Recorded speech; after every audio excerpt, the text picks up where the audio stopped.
to episode 30 of Foreign Correspondence, a podcast that brings you interviews with journalists around the world. I'm Jake Spring, a foreign correspondent with more than 8 years' experience in Brazil and China.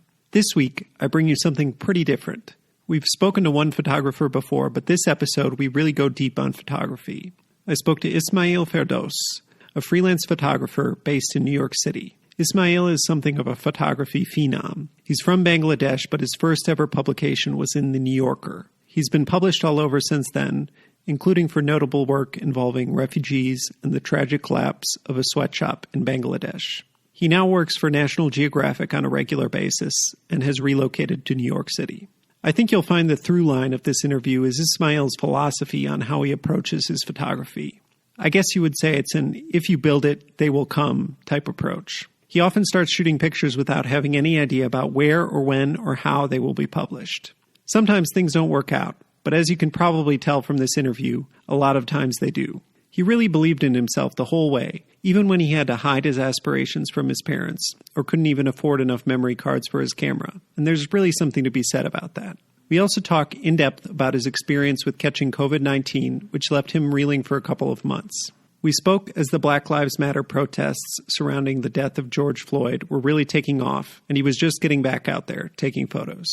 You'll note he does say at the end of the podcast that if you have any feedback on what he has to say in this interview, please do get in touch with him. I've posted links to his social media in the podcast description and on our show page, foreignpod.podbean.com. But if social media isn't your thing, feel free to email me anything you want to say to Ismail, and I will be sure that it makes it to him. You can send that to foreignpod@gmail.com, as well as any other feedback you may have on the show.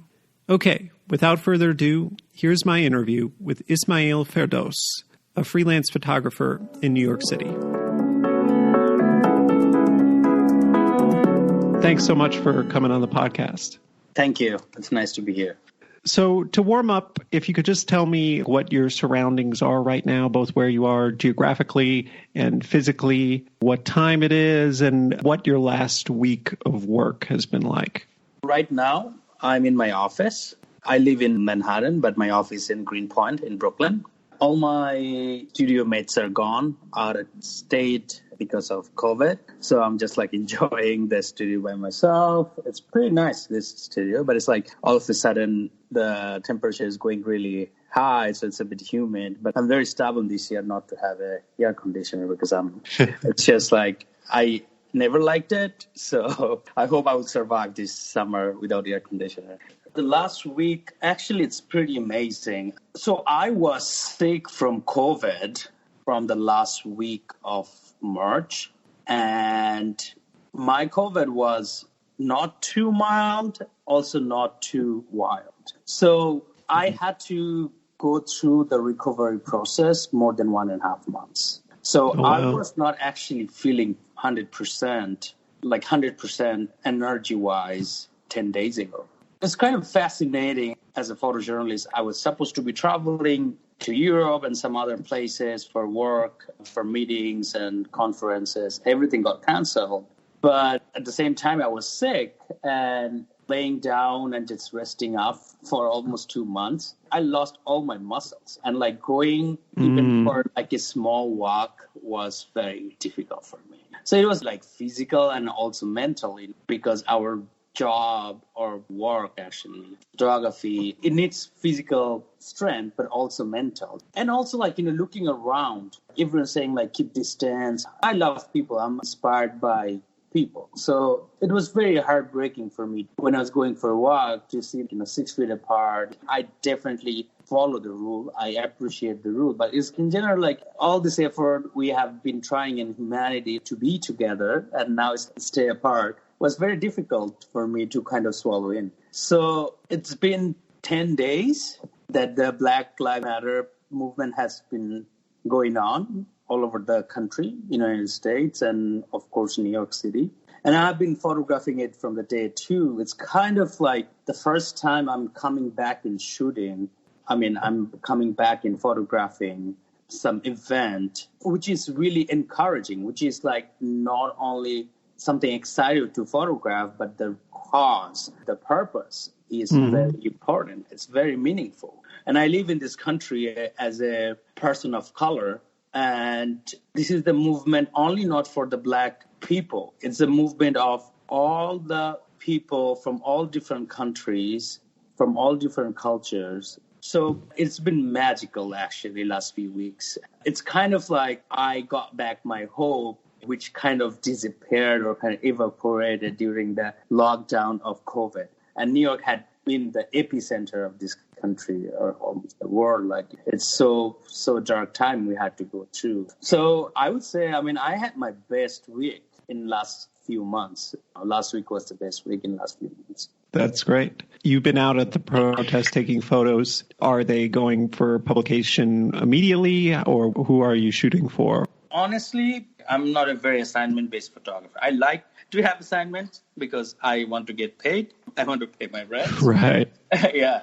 But I love the creative freedom to just cover a story, make pictures how I want to make them, and also tell the story. So I have been contributing my pictures for National Geographic online, like their Instagram. But every day I'm photographing for myself or for my archive. Maybe it could be part of a bigger project. I have always been interested in race issue in this country. This is where I live, but I come from a different country, right? Which is very fascinating. Like, I'm fascinated by this country's diversity, but also all this racial injustice and discrimination, because I would never believe it or understand it if I were not ever living in this country. Like, you have a different picture you paint in your mind of United States when you don't live here. From outside, you see only the nice things happening in the United States. America, it's a dream. But when you live here, you really understand actually what I have seen all my life before I moved here about America. It's pretty different than when I'm living here. It's a very different picture. And also it's a responsibility for me, like where I live, I have to understand. Otherwise, there's no point. So yeah, to go back to your original question, I've been photographing mostly just for myself. It's part of the project. I moved here right after Trump got elected. So it was like big shift in this country after Obama, right? So I photographed the inauguration protests in D.C. And I'm also not a very news photographer anymore. I don't like to do very spot news photography. I did 7-8 years ago, but now I like to work on stories or like a reportage, kind of long form. So these protests are also kind of historical. My journey too, to live in this country as an expat or as an immigrant, whatever you say, it's also important. Yeah, my work is personal also at the same time. Makes sense. It's a bit strange being an American abroad and seeing all this happening, but being so distant from it. I've been talking to my family who's in Minneapolis, getting a little bit of sense of it. But still, I kind of wish I was there to experience it. I also wanted to ask you, before we got too far along, about the COVID thing. I know it's been particularly difficult for photographers, videographers, because you can't stay home and do your work. Do you know how you got it? And was it the type of thing where you felt you didn't really have a choice because in order to work, you must go out? And do you think that's how you got it? And was that just something you made your peace with, that it was a risk, or how did that happen? Honestly, I don't know how did it happen. And I didn't want to think about it because I could have been going crazy, because some people are asymptomatic. And I know a person who is asymptomatic, and whoever met that person in that week got sick. So it's incredible. And how capricious this virus is. Yeah, it was difficult because I had to go out, but also I was taking all the precautions. We're not wearing gloves, but wearing masks, or like trying to clean my hands every time. Cleaning hands, it's not something new for me. After you come home, you clean your hand as a South Asian. That's a norm. So it was not a new thing for me. But New York City, 9 million people live here. People walk or move around in a very close proximity. It's hard to find out. Lockdown was a great idea. I would definitely appreciate the New York governor and whoever was involved in this decision, because otherwise it could have been even worse because it's a big city. It's not like a small town in middle of nowhere. So it was difficult. And going through this virus, it was also a different thing, because you don't know what's going to happen. There's no medication. My PC, my primary care doctor, she was sick too. It was like I went to hospital for a day and they're like, yeah, you are a COVID patient, but we don't have facility to test you. It's one of the biggest hospitals in town. And then like there's no medication. Go home and take rest and have Tylenol. That's it. There's like nothing. And there's so many different kind of symptoms I'm getting. I didn't have fever or like coughing at all. I had severe chest pain, breathing issues, like I was having really hard time to breathe, and gastronomical problem. I was having like almost, I don't know if you ever had concussion.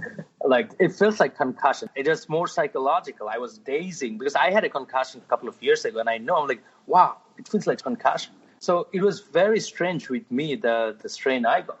Feeling lethargic a lot. I was getting up from bed and in the morning get my coffee, and then like the next minute I feel like so tired that I have to go to bed again. On the first day or second day, I couldn't smell my coffee at all.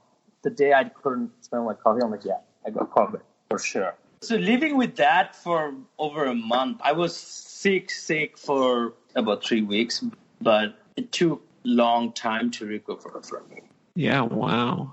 What is killing people is the lung problems. And I mean, you have severe chest pains and stuff. How did you know if it wasn't bad enough you had to go to the hospital, like, and be put on a ventilator? I learned a lot also about myself going through this time of virus. It's quite interesting. I kind of also found out that I think I'm somehow a very strong person. Why I'm saying this, because I don't get scared. And I was like completely by myself. No one was there to take care of me.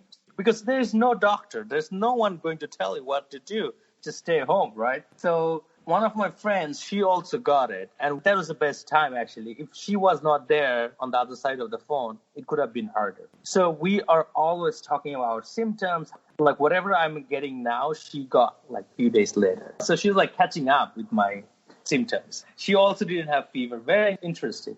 So we like self-counsel each other. Like we talk each other every symptoms, like, every time we felt sick. My friend, she said, and it's also on the internet that when you cannot breathe properly, you should go to hospital. And I'm like, I don't want to go to hospital. It's just because hospital is the place where the COVID lives, unless you are really, really sick. And then you read the news of one person was having breathing problem and found dead in his room. Like, right, found out after 2 days, It's like, so, yeah, I'm mentally very strong. But also this virus is freaking weird because you have to like strengthen your immune system, but your immune system also connected to your psychological strength, and immune system are connected. So if you're scared, your immune system go down. And I'm talking from my experience. So one night I got up, it was like 3:30 in the morning, and I couldn't breathe. I couldn't breathe at all. I mean, I was, but I was like having a really hard time. I went to the bathroom, some water on my face, and I opened the window. It was cold. It was like 55 degrees or like 10 degrees something Celsius at night, like 3 in the morning. So I opened the windows. Sure. I wanted to breathe, and I couldn't. And then I got really scared, and I called my friend actually because like, what should I do? And then I was not feeling well. And then I'm like, okay, so worst thing could happen that I have to call 911. But I don't want to do it because it's such a weird thing. Whenever you see an ambulance, I mean, I live in a very white neighborhood. So when you see an ambulance on my block, everyone will be asking what's happening. And like 3 in the morning, It's like, I don't want to announce the whole building. And I live in a building that a lot of old people live there. Anyway, so, and like, what should I do? I'm like, okay. So I dressed up. I walked out of the apartment. I walked 2 blocks, but then I was collapsing. I was like, I cannot do it. So I went, there's a bodega was open. It was such a strange moment that even then I realized, is there any taxi that I can take to the hospital? Is the Uber running? Because everything shut down so quickly that all these things feels very new or uncertain, actually, not new. I mean, that it was a new normal for us. Then I got an Uber and went to the ER. And everything came normal, like they took my vitals. The oxygen was 98. And then I spent like half a day there. I came back in the morning. Wow. Yeah, that's scary. I'm glad you got through it. And now having had it, does it change your perspective on going out? I mean, nobody knows about the antibodies, but nobody knows about a lot of things. Everybody's kind of making the decisions for themselves. I mean, do you feel any different now that you've had it? Are you more careful, or do you feel like you actually... No, I'm careful. I'm wearing mask. I came as negative, so I don't have COVID now. But I don't know if I'm going to get it again or not. Give me a second. I have to cough. Not a COVID cough, actually. So it's funny, like I didn't have cough at all. But also, it's funny because, I mean, in my country, Bangladesh, it's not going to a good time because 2 days ago, my dad's cousin passed away and he had COVID. Oh, wow. Yeah. And his daughter and I are like very close friend or close cousin. Yeah. And one of my cousin's wife and their whole family, because she's a doctor, they all got sick, they're hospitalized. So, I mean, it's a very strange time last few months, which I've never imagined that 2020 is going to look like that. Well, I'm sorry to hear about your relative. That's tough. I guess we'll get into more of the interview proper. The first part is the biographical part. So we like to start way back and take us all the way up to present. So if you could start by telling us where you were born, a little bit about what growing up was like, and maybe your early education years, and if you started to show an interest in photography early on. I was born in Dhaka, the capital of Bangladesh, a small city with 16 million people. I was born and raised most of my life in Dhaka, actually. I started traveling in my early mid-20s. I went to the university for my bachelor degree for business education. So I have a business degree.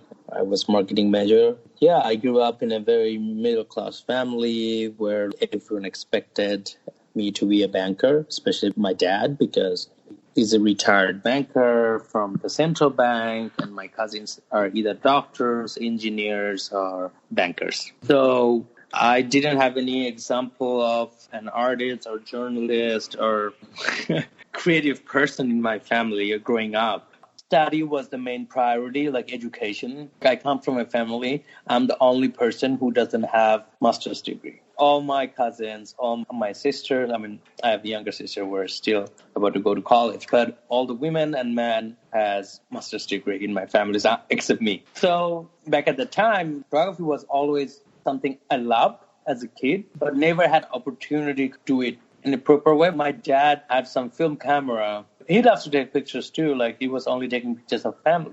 Or when we go vacation as a family or like outing, he will be taking pictures of us, nothing else.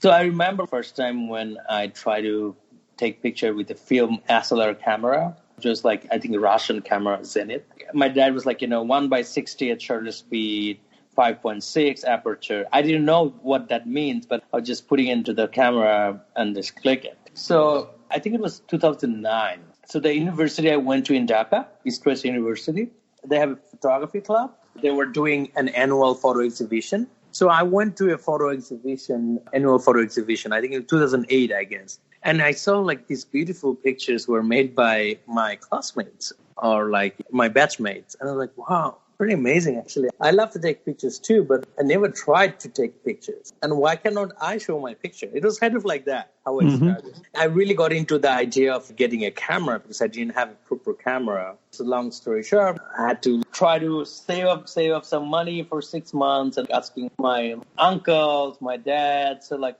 people donated a little bit of money and then I had to wait. But anyway, so I bought a camera and my dad came with me. And I think at that time I was on the second year or third year of my business school. So, and my dad came with me when I bought the camera and he said like, take pictures, but don't spend most of your time taking pictures. You have to focus on your study. And I'm like, no, it's just a hobby.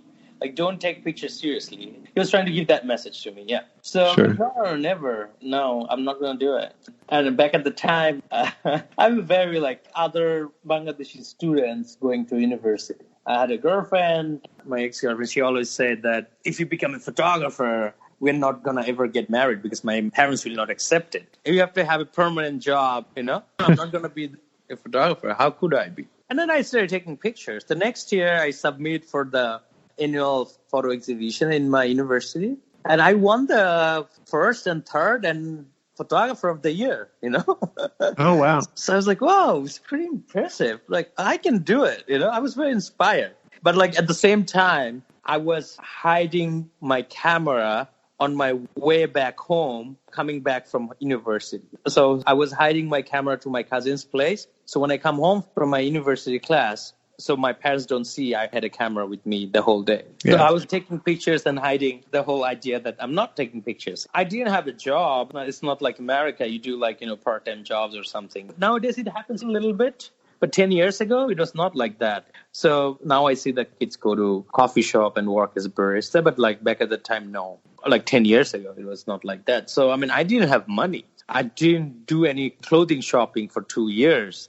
And I didn't buy any books for my university. So I was like borrowing it from the other students who already passed that course. Then I am investing whatever money I save into my photography, into my traveling. I was not very sure that I was going to be a photographer, to be honest. But more I was spending time and taking pictures, more I was becoming very, very inspired, motivated, and something I always look for in my whole life, that I was not satisfied what I was doing before I started photography. Now I feel like, there is a purpose of my life. There is something I could do with this. I'm not very good with my written language or spoken language, but maybe I found another language or voice, which is my photography. And, I started taking pictures with butterflies and blue sky and rose. But then I came back home after taking those pictures and I was like, this picture doesn't satisfy me. It was like liberating for me to find photography. Then I was going deep into it, actually what kind of photography I want to do or could be more meaningful, not just to take pictures, which could add something to our society or to the change. And then also growing up in Bangladesh. Bangladesh has a lot of good photographers, but our newspaper magazine don't have good photographers. In Bangladesh, there's no picture editor in any newspapers or magazine. They cannot afford it. Huh. Strange. Yeah. Even I couldn't imagine to become a newspaper photographer in Bangladesh because there's very limited position as a staff. And if you are not staff, you never get paid for your pictures. They will tell you that you got published. What else you want? That's what I heard before even I was trying to start my photography. So how could you imagine making a living out of it? It was not the main purpose to become a photographer, to make a living out of it, because it was just something I was trying. It's kind of like having a flashback. I was very humble, and it was such a big thing for me to call myself a photographer. I was like, am I really a photographer now? It took me a while, first 3-4 years. Because, I have so much respect to this profession. So anyhow, I fell in love with photojournalism. I fell in love with documentary photography a bit later because I was exploring. And I would say I'm very lucky that I live in a world where internet exists. If it was in the 90s, I could have had a different story. Maybe I would have never made as a photographer. I was studying, I was looking at pictures, what people have done, and I got inspired. And I didn't look for jobs hire me or something. I will get hired because my work will speak for me. I don't have to speak. So my main focus was to create some good pictures, means good story. Tell a story that contemporary and coherent. So I started researching stories and trying to find stories and started traveling before I graduated. So when I graduated from business school, I already have a story on my belt. My first story was climate change in Bangladesh. Yes. What was that? Or did it appear in a publication? Or funny, yeah, it did actually. So I did my story. It was out of pocket. It was I would never forget that. I went to shoot. I didn't have enough memory card. So it was very remote. There's even no electricity. I was living with a fisherman, an open space. It's not a building, but it's a hut. And I ran out of memory space and I started deleting the pictures because otherwise I would not be able to photograph next couple of days. So a lot of hardship. Anyhow, so I did the story and then I had to find money to continue. And I borrowed some money from people. It's so funny actually because I was so confident that I'm going to get a grant or win an award or someone publish it and I'll get money. And I just borrowed money from one of my uncles and I went on trips to make a project. And I came back, I think a couple of months later, I got a grant from Alexia Foundation, which is from Syracuse University in New York State. And I think that story I first published at the New Yorker. So, oh, wow. Yeah. That's big for your first, going from, I'm not sure if I can even get it published in a newspaper in Bangladesh to the New Yorker. Yeah. That's amazing. So, funny story is like I never worked for any Bangladeshi newspaper and magazine ever. It's not like I didn't want to, but it never happened. But how did you get hooked up with the New Yorker? Because of the grant? Did you make connections that way? The grant had a workshop and some money, and I had an exhibition in Manhattan. And when I came to visit, I went to meet picture editors and to show my work, and New Yorker picked it up. Wow. I mean, before that, actually, I worked on the story, and then I found myself confident that I could carry on. I said to myself that I'm going to give it a shot to become a photographer. As a backup, I have a business degree. So I gave it a shot, and so far never had to look back. That's great. I mean, when you were borrowing money even from your uncle, did you have to pretend it wasn't for this project? But afterwards, were you able to, come out to your family as a photographer? Oh, and I mean, my uncle was kind of my friend, but my parents, it's a good story, actually. A couple of years ago, my mom said that, you never disappointed us in a way. I'm like, what do you mean by that? Like, you always lied to me or lied to us, but I think it was a good lie. So the lie was, until 2016, my parents will sit with me and ask me, so, okay, you had enough. You are traveling, you've been exhibiting, but these are temporary. Because my dad comes from a very structural system, pension, 9-to-5 job. And they're like, you seem to be doing good, but you have to make a plan for your life. Life cannot go like this forever, right? And I'm the oldest among 4 in my family. And as an older man in your family, it comes with a lot of responsibility in our culture. So, sure. So going back to my mom's point, she was like, you lied to us, but that was a good lie. Because I always said, so when they said with me what I'm going to do with my life, I always said, give me 6 more months. I'm going to quit photography and I'm going to go back to job or find a job, So that's I keep saying that lie for 6 years. And finally, around 2016, they got convinced they're all right. I think he's doing good. We're not going to stop them what he's doing right now. And they're proud now. They're proud of me, which is fascinating. Most of the time, they don't know my work. They see a little bit of work and they still don't understand. Most of my family, I'm a very surreal example for them because not surreal, it's not understandable. It's just, so people ask me, what do you do? But I don't know what to say. You take pictures and you get money. So what I'm going to answer to people if they ask you, what do you do? So I'm tell them I'm just a journalist, photojournalist. They know journalist, but photojournalist is still it's not very clear. And I'm not saying that that's a problem because it's a very unique title or a unique thing someone is doing in my family. It took a while. It kind of funny, I realized that they understood, my dad especially, he understood the point. So in 2016, I was traveling to India for 2 weeks with David Letterman. Oh, wow. That's random. Yeah, it's very random. David Letterman. And one of the days we had to meet Indian Prime Minister at his house for lunch. For tea, actually, not lunch. And I took pictures of the Prime Minister of India, Modi, and David Letterman. And at the end of our shoot, because I was shooting with the National Geographic channel, we took a group photo. And somehow I was also in the picture. And it's kind of funny. I mean, I don't like Modi and I'm not a fan of Modi, but I ended up in the picture. And from my screen, I took a picture on my phone or from my camera screen. I sent it to my mom and she saw it and that's it. What happened 2 months later, I went to a pharmacy in Dhaka in my neighborhood where I grew up. And the guy asked me, so you met Modi, right? I'm like, what? I didn't get that. I was asking for some paracetamol. It's ibuprofen or Tylenol. And It's you met Modi, right? I'm like, how do you know? I didn't get it when he said it first time. And yeah, no, your dad was showing the picture that you were with Modi. Like, oh, okay. It's kind of funny that he's a very quiet person, but he's showing me taking pictures of Modi. I'm like, okay, maybe finally he's accepting. It's not the Modi, but it's like more likely I'm in the house of Prime Minister of India. Yeah, it's a sign you've made it in a tangible way. Wow, that's funny. I'm guessing the first few years you're really getting into photography. You're basing yourself in Dakar and just traveling. Not Dakar, actually, it's Dhaka. Dhaka. Dakar is the African. People mix it up with Senegal, right? Yeah. I have friends, they have stories because she is based in Dakar and there is a garment factory fire in Dhaka. And she got a call like, oh, there's a fire factory in Dakar. And she's like, no. Just, I think it's funny. That's why I said that. Yeah, no, it is funny. I hadn't thought about that. So you're basing yourself there and you're doing trips because, looking at your website, I see you've kind of photographed things all over. So my website has not been updated last 2 years or 3 years, actually.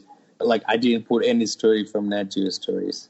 What kind of stuff are you doing at first? Like once you get the New Yorker thing, you see, okay, this is something I can probably do. How do you set about building on it? It was very inspiring for me, but like I already knew that I'm on my track. So I was focusing on, I think, the story with some meaning, not just random pictures. I love making pictures, but like I was looking for purposeful stories. So later on, I land on my biggest project so far is the garment factory workers in Bangladesh. And in 2013, I photographed the Rana Plaza collapse, which was a significant part of my photography journey. Mm-hmm. And also my personal journey too, like to be a witness, to be there and photograph the saddest and the worst industrial collapse in the history. Right. So if I have to talk about my journey as a photojournalist or photographer, definitely Rana Plaza collapse is a big chapter of my journey of photography. So, I mean, that's a major world event that's in the news. You said you used to do more spot breaking news stuff. I mean, was that the kind of thing you were out there a lot every day after day, shooting things, selling them to different publications? And how did that work? Did you have that figured out? If I like a story, no one has to send me. I'll be right there. It doesn't need to be very spot news. It can be a very spot news kind of story environment, but you can photograph in your own way. As a photographer, it doesn't have to be very action because there are many ways to tell stories and to see stories. Tell the same story in different ways. That's what I'm trying to say. So when Rana Plaza collapse happened, I was home. I heard it from my uncle. I went to TV and I saw it and I immediately grabbed my camera and ran. It was in the outskirts. And I photographed for 2 days. And on the third day, I got a call from Associated Press and they put me on assignment for a month. So, wow. My picture was like on the top photo of AP for weeks. And then I continued a couple of months for Associated Press for different assignments. But that's the only time I worked with wires. So very like spot news situation. Sometimes I did, New York Times when the Turkish military coup happened. I also shot for New York Times newspaper, which is also very spot news kind of situation. But to answer to your question, I do less spot news, but I'm still like the protest. Is it a spot news? I mean, it's a current news. I think it's the aesthetics and the styles are different because I don't want to contribute to these piles of thousands of pictures people have been making. What is my point to be there? Taking same pictures. They're like, yeah, I take some pictures, but maybe I want to show or tell it in a different way.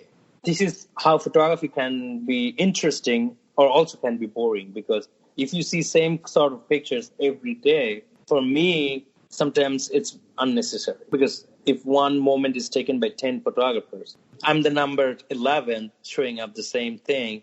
And I don't know, I don't see any purpose of that sometimes. So that's why I also like to work on personal projects. So that's what happened coming back to Rana Plaza again.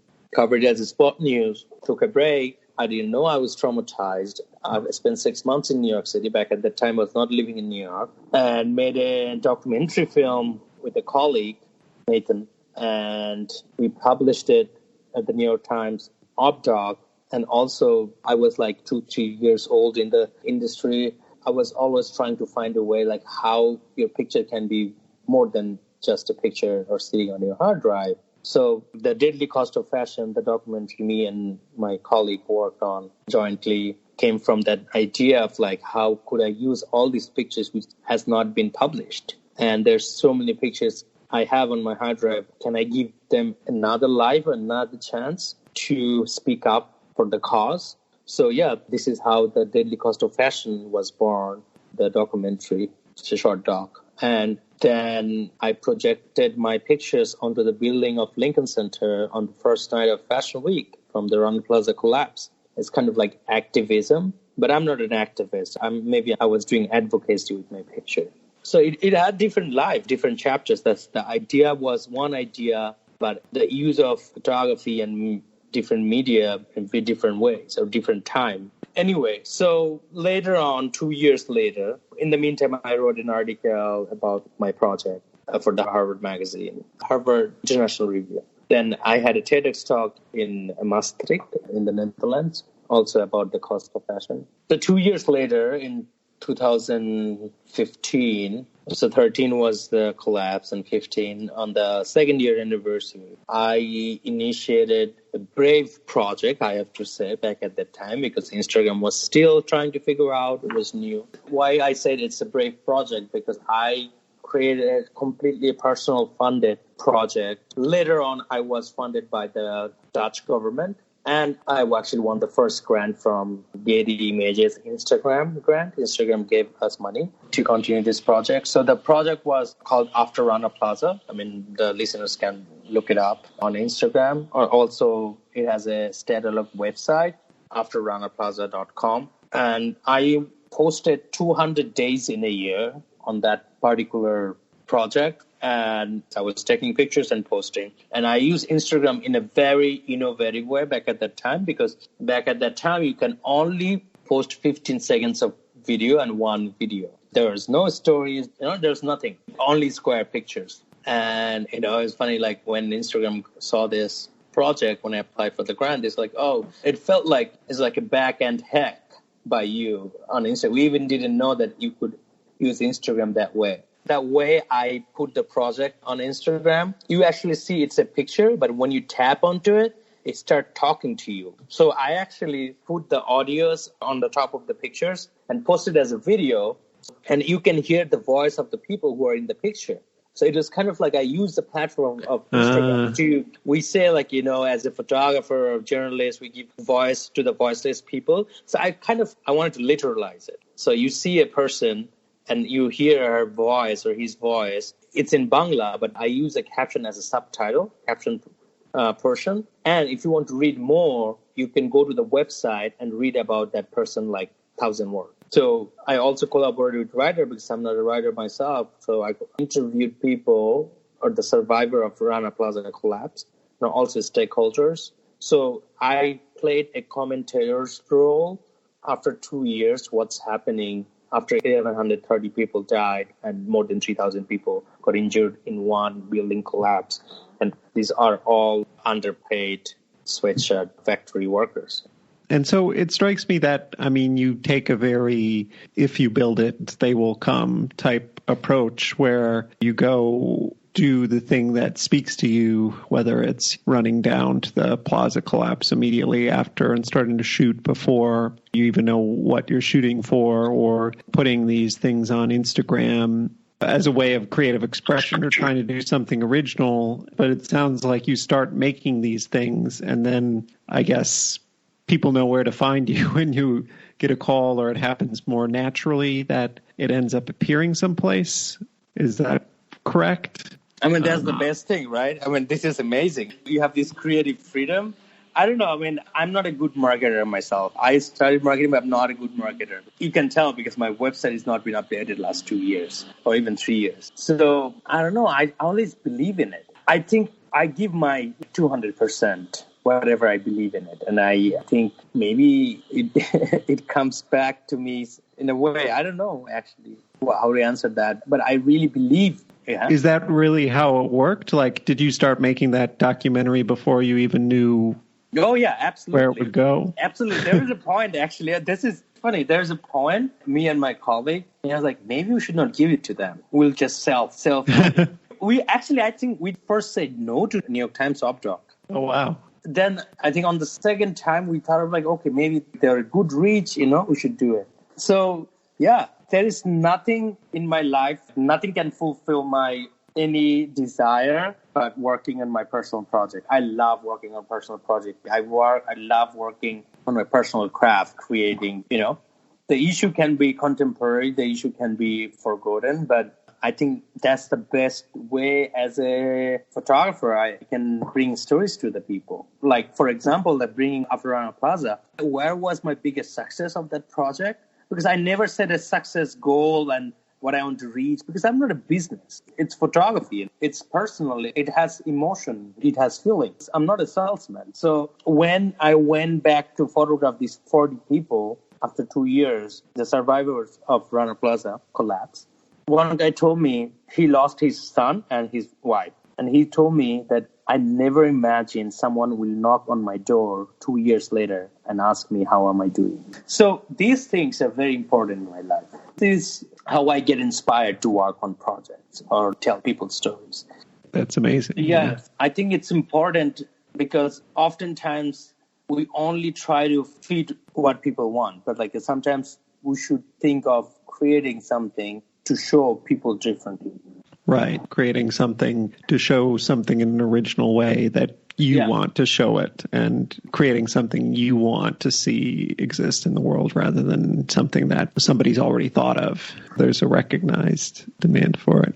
Yeah, that's amazing. So I guess, let's talk a little bit about you relocating to New York and if you're thinking behind that and how that's changed things for you and if there have been any highlights since then. I lived most of my life in Dhaka in Bangladesh, or like 2/3 of my life. And I was looking for a base somewhere else because I wanted to work internationally. And it was not always easy flying in and out of Dhaka. And with the Bangladeshi passport, it's not a very pleasant experience trying to work in Europe or America. And I was trying to find a base where it can be located centrally located in terms of global map. So, New York, I came from a big city. Dhaka is a big city. New York is a big city. I'm a city boy. I'm born and bred. So initially I was thinking of moving to Istanbul, which is one of my favorite city in the world, but it didn't happen. Some incident, Turkish politics. It's kind of, I lost my motivation to live in Turkey after especially the military coup. I saw it was coming in 2014 and then in 2016 it went really downhill. And, New York is a fascinating city. It's kind of a dream. Actually, it was never been my dream. But when I came here first time in the US, I came to DC and I came to New York for 5 days. And I'm like, wow, if I ever live in America, I would live in New York City. This is what I like. And now I'm a New Yorker, we have a great photo community here. All the best publications, especially the East Coast has mostly these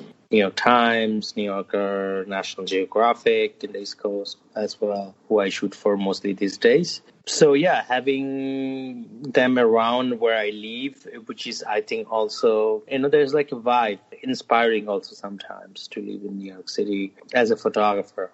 I don't know how long I'm going to live here, but at least I see myself in this next few years to live here. And also, in terms of American politics, lately, I'm also interested in politics. So it's a very strange time, rough time we're going through. But also, as a photographer, it sometimes inspires me to tell stories, which maybe I would have not been able to cover living in Dhaka or somewhere else. Because it would be harder to, I imagine it's harder to just fly into the U.S. Yeah, and it's a huge country, it's a continent.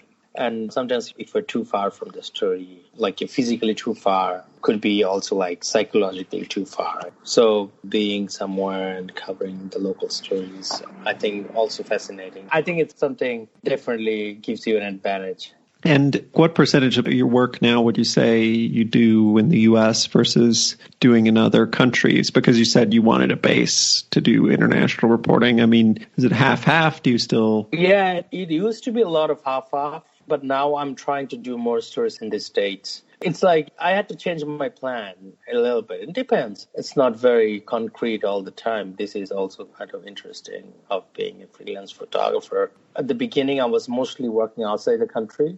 Then I realized I'm living in a country and I'm not understanding this country because I'm not spending enough time. So since 2019, I started spending more time in the US and traveling less. Because I don't want to get bored also with my subject matters. In the last year, I didn't work in my country at all. Like one story I think I did in Bangladesh. So now I've been researching some stories in the US and around this continent. And in terms of how it works, how you make your living, I mean, you said you used to do more photojournalism, and now do you see yourself more as a documentary photographer? And what is the difference? I'm still a photojournalist, but also as a documentary photographer, I don't know, like the fine line is like maybe it gives me more creative freedom. It's not like I saw a lot of documentary photographer look down to photojournalism, but I think it's a very stupid and hypocritical thing to do. I'm still a photojournalist, but also, I don't know, there's like a very invisible line. It's a documentary photography. There's more breathing space. Things are not very uptight, not very much in the box. It can be outside the box and inside the box. This is what I see documentary photography is. It's not like shoot. It's more like you're taking pictures. You're thinking and investing yourself more into the idea of a story. So maybe I'm trying to say that I'm more interested in long-form projects rather than only one-day shoot, only one day. Sure, that makes sense. So like if someone gives me an assignment, I would like to go for 4 or 5 days at least. So I'm not just like parachuting, taking pictures and leave. Rather like maybe trying to understand or be respectful to my story or the protagonist I'm working with. So mostly I'm doing these days magazine stories for example, National Geographic. When I worked on their first story for the magazine spread, it was 5 months, almost 6 months assignment, working on one story for that long. It's a great experience, but also when you work on a story for that long, it helps you to have a strong understanding about the subject matter you are working on. And it definitely helps you tell a story which could have been shot in 2 days and you spend 3 days or 5 days, you spend 5 months. That gives a different layer of understanding of the story. And in terms of making a living, it sounds like you make your living still working for journalistic publications. Yeah, mostly, yeah. I do some corporate, like commercial assignments, but mostly editorial.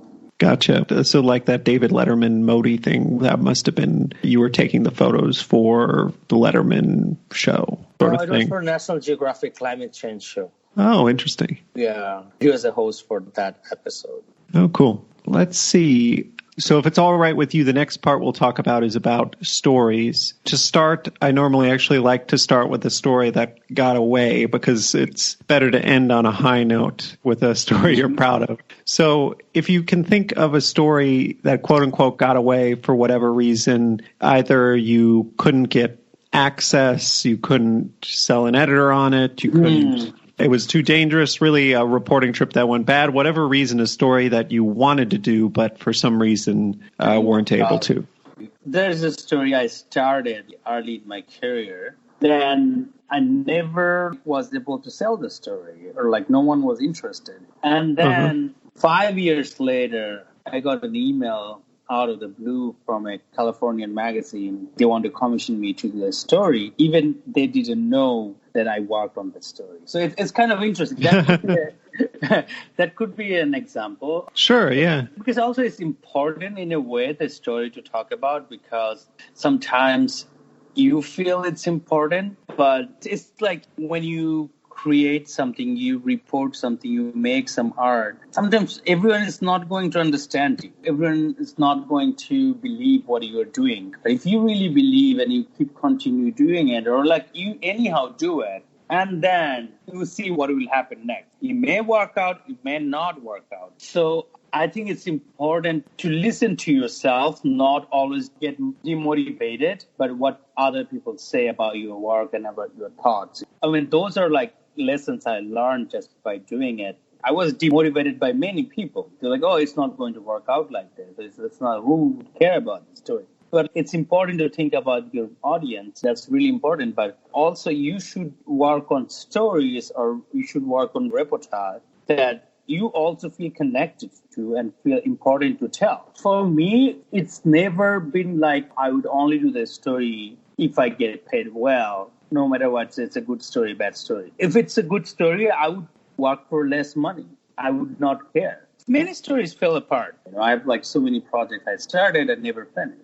For example, the story I worked in Bangladesh with the HIV/AIDS positive patients in Bangladesh, because you don't see much of this coming from Bangladesh. And then I worked in a hospital where they get treated for a couple of days. And it was hard to work with that story because also it was hard for me to show their faces in public as a report, because actually they don't know what's going to happen. There are a lot of stigma with the HIV/AIDS, and especially in Bangladeshi Muslim culture. So I worked on that a couple of weeks and never published. There's a small reportage on my website about that, but also the names are changed. So you cannot see their face very clearly. So I don't know, those stories didn't work out. For example, when I went to cover Kobane in the border of Syria and Turkey in 2014, I was there when the influx was happening right away. Actually, I accidentally was there. I was in Turkey visiting, and that happened. I flew to eastern Turkey and covered the refugee influx coming from Kobane while it was attacked by Daesh or ISIS. And the coverage, the reporting, I think it's one of the important or like good reporting I have ever done. But also I was not satisfied. Once I came back, I was not satisfied what I have done there. It was a good reporting. But I was not satisfied because I wanted to go back. I wanted to actually follow up the stories. I went back in 2015 and it was very hard to move around. No one was like commissioning me for that. I paid out of my pocket, and actually I spent 10 days at the same place in the border of Turkey and Syria, and I didn't get any pictures from that trip. But still, I'm very glad that I went there, because I just didn't want to abandon a story because I care. So the whole idea of to go back to actually kind of revisit the place I worked and kind of follow up with the story and the people. It's kind of like, it doesn't matter that you're going to get commissioned or not sometimes, but you should always maybe at least try if you feel like to give it a shot. Because you're a reporter. Sometimes you never expect to happen something and it happens. And it's quite often in your profession, right? Because a lot of the times you go with an idea and then you walk out with a different story. That also happens. And many of the times it's your intuition. You expect something to happen, something may happen or something may not happen. But this is always like an intuition always triggers you to get there. I see what you mean in terms of sometimes you'll go on a hunch and you'll get lucky and you'll be in the right place at the right time and you'll get an amazing story, even if it's not the story you thought it was going to be. Yeah. And obviously, if you don't take the chance, you miss 100% of the shots you don't take. But that also means sometimes you're acting on a hunch that doesn't pan out. For the one about the Turkish border, did you eventually publish it anywhere after you visited a second time, or are those on your site? No, from that trip, I didn't get any good pictures. So. And from the first trip, you didn't publish either? Yeah, I did publish from the first trip. Yeah, I won multiple awards. They have been published all over the world. That is also one of my important works I've done, actually. That's a good one on stories that got away. And then the next is a story you're proud of. If you could just tell me about a story you're proud of and walk me through from getting the idea to going out and shooting it to publication and any reaction? I moved to America in 2016, and early 2017, I got an email from National Geographic magazine editor asking me to pitch ideas about race stories, which is incredible because they want me to do a race story. And I was very interested, but also I was not prepared for that because, when you talk about race in America, it's such a vast thing. It's such a heavy thing. And I think I was not prepared enough to work on that story. And also, it was kind of my early days moving permanently in the United States.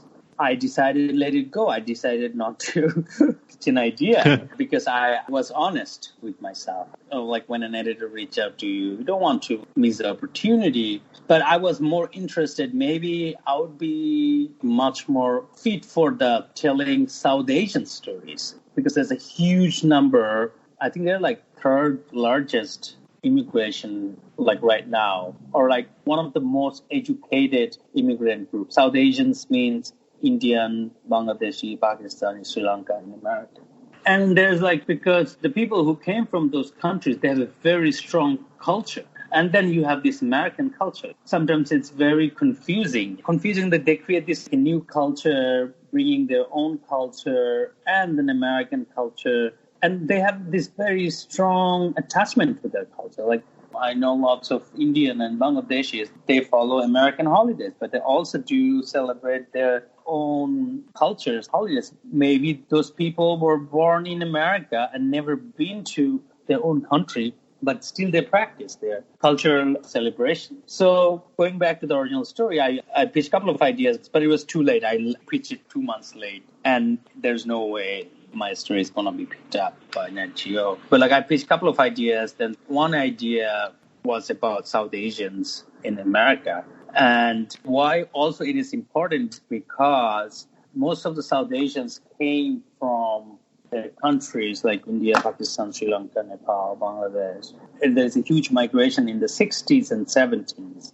And as a skilled worker. So most of the people came as a doctor, engineers. And now they're like second or third generation. Or if their parents are first generation. And then now they're having their kids in their mid-20s or 30s. And they're look at tech industry, so many Indians work there, so many South Asians especially. Now you see a big number of stand-up comedians coming from this cultural pocket. So I think it's kind of a momentum the South Asian people going through. It's very important. And also the taxi cab generation too. But there are a lot of cab drivers in New York City are Bangladeshis or Indian.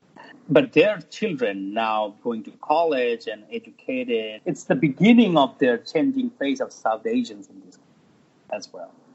Anyhow, so I got a call in 2017, actually, from the editor, 6 months later, that they want to actually do a story on South Asian Americans in America.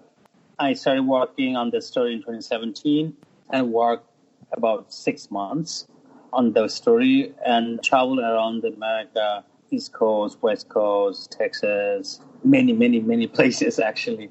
Did you do it all in one go? Did you get a car? I took break. Yeah, so I did the whole California in one go. So I was in Northern California, Southern California. So the California is one go. Then I was in Texas. I was in New Orleans, the East Coast. The East Coast was easy because I'm based in East Coast. I'm based in New York. Yeah, it was incredible. I went to wrestling, WWE.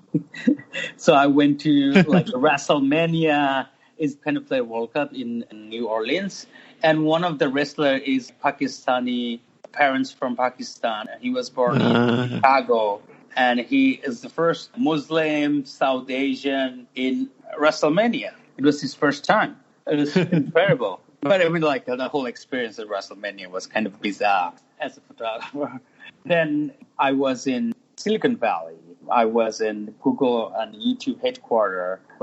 To give you an example, when I went to have my lunch at the cafeteria, so there are only two kinds of food they serve you. Either it's Mexican or it's South Indian at the Google cafeteria, which is incredible because most of the people who work there, they're Hispanic or like Indian descent or like South Asians. I photographed the mayor of New Jersey, Ravi Bala, who is also a Sikh, parents from India.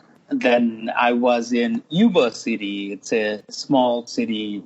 I mean, you cannot call it cities. It looks very suburban. I think like a couple of hours west from Sacramento. I photographed the mayor. She is the first South Asian descent Punjabi mayor. I mean, they're Punjabi, South Asian, and she was born in America. She's incredible. That's like very deep America. You find South Asian descent mayor. So many examples, so many people I met. For example, when I was in Houston, Texas, spelling bees, past 10 years, I'm referring to 2018. So past 10 years, all the time, the winners were an Indian kid with the parents from India at the spelling bee, Houston. And I photographed their prepping. I followed an Indian kid and also a Pakistani kid. Means like they're Pakistani American, Indian American. And also that year, the winner was a kid, parents from India. And then the runner-up was like kid, parents from China. So it was incredible how South Asians, as I mentioned before, they're like one of the most educated immigrant group in the United States. But my experience, I'm an expat or immigrant, whatever you say, in this country, but seeing how these South Asians, their parents came and then they built their life in this country and they're going to all this major industry of this country. And it was quite interesting to see and kind of experience. And I think it was not only understanding the cultural perspective of assimilation and integration, but also it helped me to understand America, because America is not like white. America is not black. America is not brown. It's everything. I'm really glad that I got the opportunity to work on that story. Thankful to my editor, my publication, National Geographic, to have that opportunity to work with this kind of story. That helped me to understand the country, because in America is a very complex country, I would say. If you just only live in New York City, you won't be able to understand the rest of the country if you just live in New York City. Yeah, that sounds like an amazing assignment, an amazing experience. I guess my question about it is, when you bring a piece like this all together, 6 months, I'm sure of any individual one of these things you went and photographed, you come away with a lot more photographs than there's space for in either the print magazine or online even. You've really got to whittle it down. How does that process work? Do you send all your photos to the editor and they make selections, or do you whittle it down for them, or do you make the final selections? And how do you feel about that process of getting from a million photos down to a dozen, 20? And I mean, it's actually both me and my editor, we had to pull our hair off because it was just, I ended up shooting 45,000 pictures. And guess what? Like how many pictures we publish in 20 pages spread? 15. Wow. So working with National Geographic, it's a great honor and experience. And also it makes you feel like naked because you send them all your pictures. That's the rule working with National Geographic. If I take a selfie during an assignment, I have to send that too. It's like you send the whole roll, when you're shooting film, to the news desk. It's like You keep everything you shot on those days you shot for NatGeo. And I had to send 4 or 5 times my hard drives full of images and 45,000 images I photographed. And then what happens, we have an interim. So they will invite me to come to the office for a week to work with the editor, edit it down, working from DC headquarters. And then I had to do a pre-show to the director of photography department. And then if she gives me green light, I'm going to show it to the editor-in-chief and the board members, very close door. I had to present the project. If they don't like it, they can kill it. So it's very intense. So if you get the green light in your interim, halfway through the project, then you are quite safe to move on and publish wrap up. But there's also a final presentation. So once I'm done with the project, me and my editor will sit again and then go through all the pictures and make a selection of 40. And then we will present to all the picture editors, National Geographic, video team, design team, editor-in-chief, the writer, and I had to present in front of all of them. And through that process, you get down to the last 15 based on all of their input. Yeah. So an individual piece of that, say going and covering WrestleMania, that one story, does it just get one photo? Yeah, one photo. Yeah, maximum one photo. Yeah, we call it like you have to kill your darlings, like, favorite pictures. And then my editor and me, we get into an argument like, oh, so my editor was like, you want 40 pictures in the magazine? The whole magazine is for you? I'm like, no, but I love this picture. Yeah. Do the rest go into some sort of archive at National Geographic or something? Yeah, it went to archive. And also, actually, in total, I think there were like 35 pictures got published. I had so many good work, actually. They had to do like 2 online sections. They published it online too, actually. There are more pictures online than the print. That's cool. And do you remember offhand what the title was? Yeah, Building Their Own. Building Their Own. How South Asian Americans are building a new American dream. Cool. I'll look for it and post a link. Okay, yeah, that's a great example. That's a great story. So the next part of the interview is like the rapid fire questions. I call it the lightning round. Do you feel ready? Yeah. So the first question is, what is a must-read or must-watch publication that you look at almost every day? New York Times. Just out of curiosity, as a photographer, is there some place you're going to continuously to look at photos, or I guess these days maybe just Instagram? I don't know. Just Instagram, man. It has changed. It's kind of easy to watch on Instagram, to be honest. And then what is a publication you read, listen to, or watch for fun? I've not listened to them recently, but I am a big fan of Rough Translation of NPR. Do you know Rough Translation? Yeah, I just discovered it the other day. I listened to one about like a French McDonald's or something like that. It was good. Yeah, and I love their first season. It's incredible. Rough Translation is my favorite. If I have to read something for fun, I will read history. I can just read on internet, or like if I have a book around. And also like I read about other photographers' work, or recently I've been reading about portraits. Who wrote like Ways of Seeing? Do you know that? It's a British art critic, John Berger.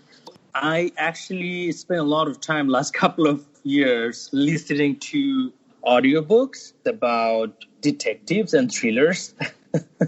Sure. From Bangladeshi writer or Bengali writers, like from Kolkata or from Dhaka. Oh, cool. That I never have done. Like I actually spend maybe at least a couple of hours every week to listen to, or actually read sometimes, thriller or detective novels from Bengali literature.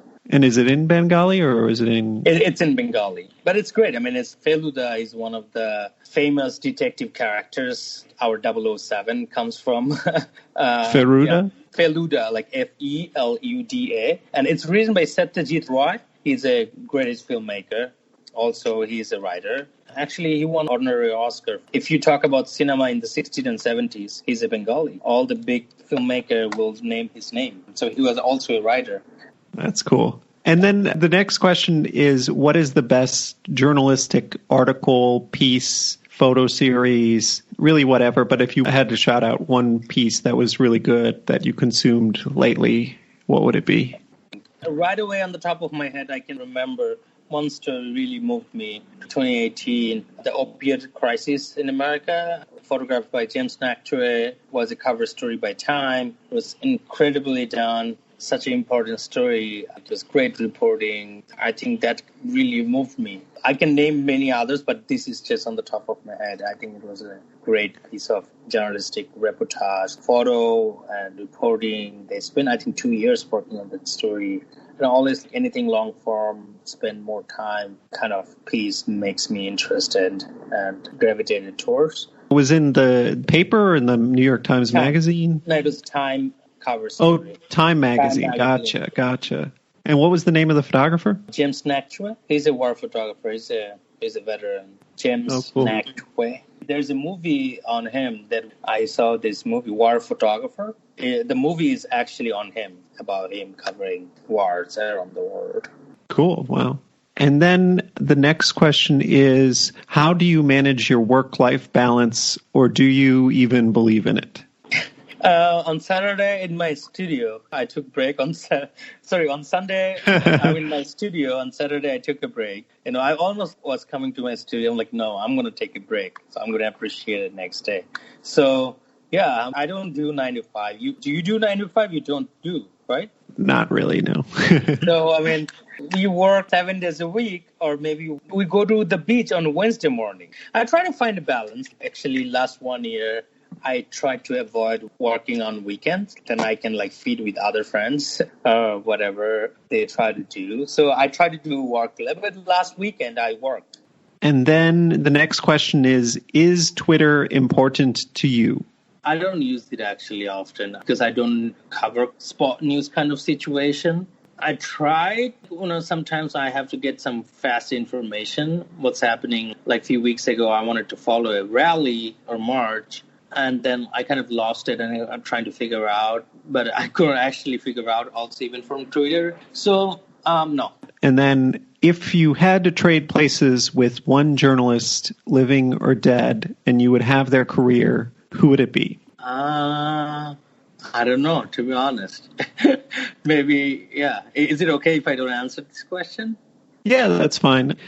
What do you think you bring to the table that makes you a good photojournalist? I think, and people can have different opinion, but I think I bring a different perspective. That's what I try. There's ways of telling stories with this visual language. So what I believe that as a photographer, I try to use the power of this language and try to show it in a different perspective, maybe a little different.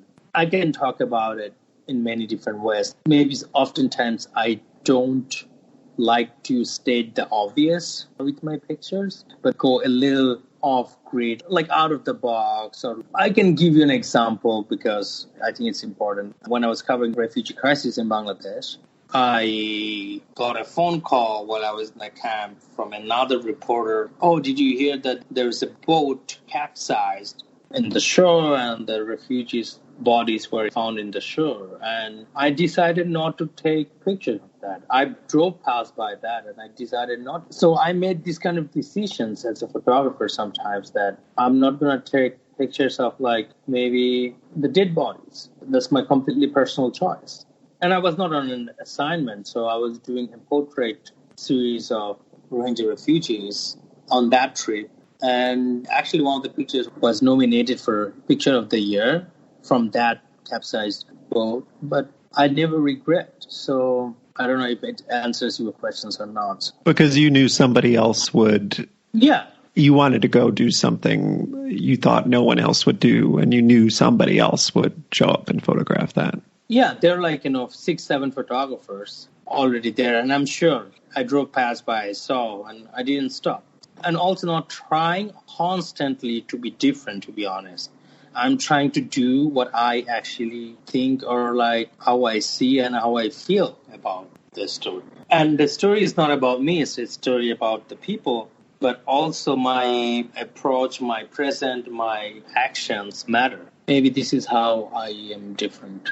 That's a good answer. What is one thing you wish you could travel back in time and tell your younger self? I'm still young enough, 31, but 10 years ago, I wish I could have started the photography even earlier. But I'm glad I found it. So I kind of stumbled upon it on my early 20s, or I was 21, I think. And then I wish the photographers were teenagers right now and making great pictures. I'm wow, I wish I could have done that. Yeah, that makes sense to me. And then what is one thing that most people don't know about you? I'm a good cook. It's important in quarantine. Yeah, but also I'm a bit burned out, man.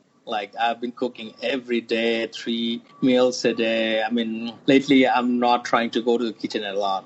Yeah, but I love cooking, actually. It's very relaxing. Because then also, most of the time I travel. So it's always meditating for me to cook.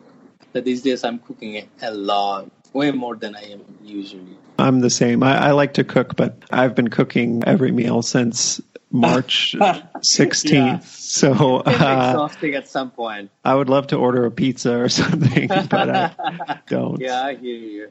What is your favorite film, book, TV, or other media property about journalists, and why? I like War Photographer, the movie on James Naquet on photojournalist. Right, okay. Yeah, that was interesting. That's a good one, because, nobody's mentioned that to me before. I had not heard of it. And then the last question is, qualifications aside, if you couldn't be a journalist, what job would you do? Oh, and luckily, I'm doing what I want to do. But if I would have not found or were not able to do photography, maybe I would have ended up being a banker. But not willingly.